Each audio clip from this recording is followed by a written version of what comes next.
கிறிஸ்துவுக்குள் அன்பானவர்களே, உங்களை சந்திப்பதில் மகிழ்ச்சி அடைகிறேன். யோவான் 15:13.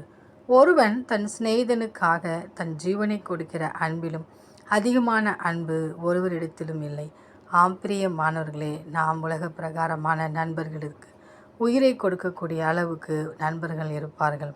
அதே போன்று நமக்கு வாழ்வில் நண்பனாய் நம் தேவனாகிய கர்த்தர் கடந்துள்ளார்.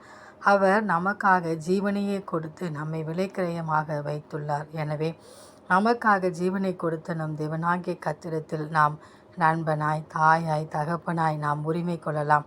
நாம் என்ன ஒரு நினைவோடு கூட அவரிடத்தில் நாம் அணுகுகிறோமோ அதன்படி நம் தேவனாகிய கர்த்தர் அவர் நமக்கு நண்பனாய், தோழனாய், தாயாய், தகப்பனாய், சகோதரனாய், சகோதரியாய் நம் ஒவ்வொருடைய வாழ்விலும் கடந்து வருவார். அவருடைய அன்பிற்கு அளவே இல்லை. அதனுடைய ஆழ அகல நீளத்தை நம்மால் புரிந்து கொள்ள முடியாது. எனவே நமக்காய் ஜீவனை கொடுத்த நம் தேவனாகிய கர்த்தருக்கு திரும்பி வந்து அவருடைய அன்பின் ஆழங்களை அறிந்து கொள்வோம். அந்த தேவனின் அன்பு கரங்களை நாம் பற்றி கொண்டு அவரோடு கூட வாழ்வோம். ஆமேன்.